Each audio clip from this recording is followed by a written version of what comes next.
America की tension कम होने का नाम नहीं ले रही है। एक तरफ उत्तर कोरिया है तो दूसरी तरफ ईरान ने बहुत बड़ी मुश्किल खड़ी कर दी है। हालात ऐसे हैं कि अमेरिका को लगने लगा है कि वो खाड़ी देशों में बुरी तरह फंस चुका है।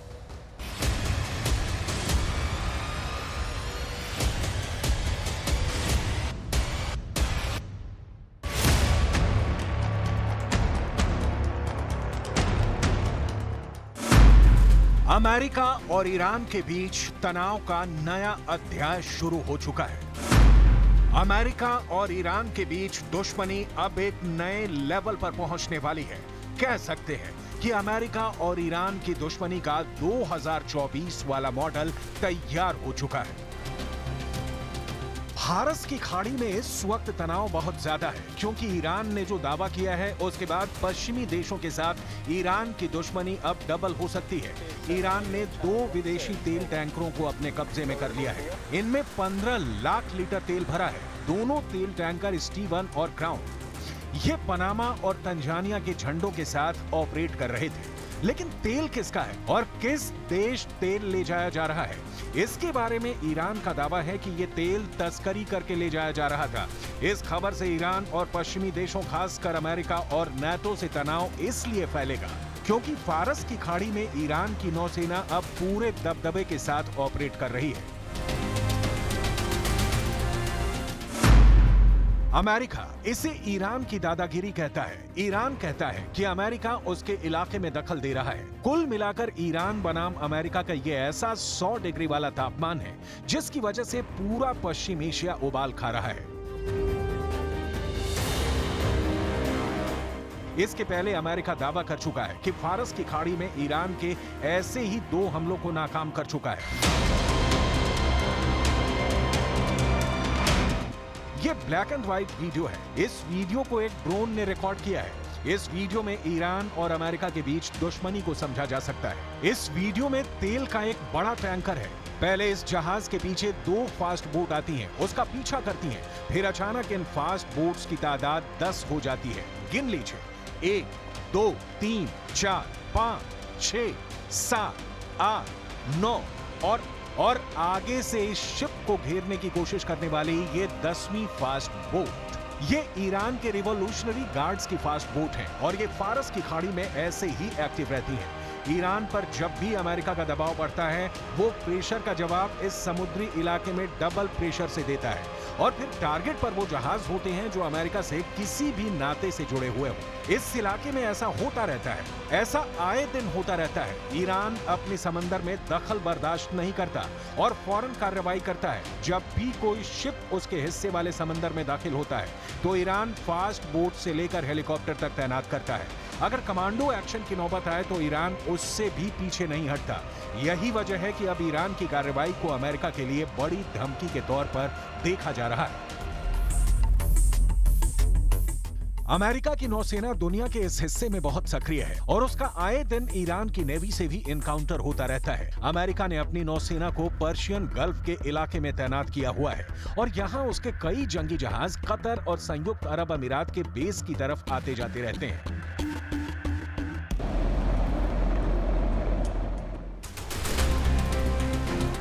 अमेरिका के इन जंगी जहाजों को भी ईरान नहीं बख्शता और कई बार इन बड़े बड़े हथियारों वाले जहाजों को भी ईरान की नौसेना धमका चुकी है। यही वजह है कि अमेरिका यहां पर अपना कैरियर बैटल ग्रुप भी एक्टिव रखता है। उसे लगता है कि ईरान के साथ किसी भी वक्त युद्ध की जरूरत पड़ सकती है। ईरान पर ऐसा प्रेशर बनाए रखने के बाद भी इस वक्त अमेरिका अब ईरान की शर्तों के तहत काम करने को मजबूर होता जा रहा है। अमेरिका में बाइडेन की बेइज्जती की बड़ी वजह ईरान के साथ एक डील भी बन चुकी है, जिसमें फिरौती के तौर पर ईरान के 48,000 करोड़ रुपए उसे वापस लौटाए जा रहे हैं। ईरान पर प्रतिबंधों के तहत दक्षिण कोरिया में उसके 48,000 करोड़ रुपए जब्त कर लिए गए थे। अब इस रकम को लौटाकर अमेरिका अपने 5 नागरिकों को ईरान से छुड़ाने के लिए डील कर चुका है। अमेरिका के विदेश मंत्री एंटनी ब्लिंकन ने इसके लिए प्रतिबंधों में छूट देने के लिए दस्तखत कर चुके हैं। दोनों देशों के अधिकारी कह चुके हैं कि सैद्धांतिक रूप से एक समझौता हो गया है। ये ईरान के सामने एक तरह से अमेरिका का सरेंडर है और अमेरिका में विपक्ष यानी रिपब्लिकन पार्टी भी कह रही है कि ये समझौता करके अमेरिका ने ईरान की अर्थव्यवस्था को नई ताकत देने का काम किया है और अब इसी रकम का इस्तेमाल अमेरिका और उसके दोस्तों के खिलाफ किया जाएगा। comes to getting Americans out of jail and back home who've been unjustly detained anywhere in the world, I'm happy to take any criticism that comes my way for that. I view it as job one, to do everything I can to bring Americans home. Iran ने America और उसके दोस्त Israel को परेशान करने के लिए दूसरा बहुत बड़ा काम लेबनान में शुरू कर दिया है और इसकी वजह है दक्षिण लेबनान में बनी ये हवाई पट्टी। बताया जा रहा है कि यह हवाई पट्टी इजरायल की जमीन से सिर्फ 20 किलोमीटर की दूरी पर है। यहां से ड्रोन उड़ाकर हमले किए जा सकते हैं। इजरायल अब इसे अपनी सुरक्षा के लिए बड़ा खतरा मान रहा है। ईरान की ड्रोन पावर को लेकर पहले ही अमेरिका बहुत ज्यादा घबराया हुआ है और अब ईरान के ड्रोन इजरायल के और करीब पहुंच जाएंगे तो इजरायल की दहशत और ज्यादा बढ़ जाएगी। यही वजह है कि बाइडेन और इजरायल के प्रधानमंत्री बेंजामिन नेतन्याहू के बीच 20 सितंबर को एक बैठक होने वाली है। इस मीटिंग का एक बड़ा मुद्दा ईरान ही रहेगा। President Biden will sit down with Prime Minister Benjamin Netanyahu of Israel to discuss a range of bilateral and regional issues focused on the shared democratic values between the United States and Israel and a vision for a more stable and prosperous and integrated region, as well as to compare notes on effectively countering and deterring Iran.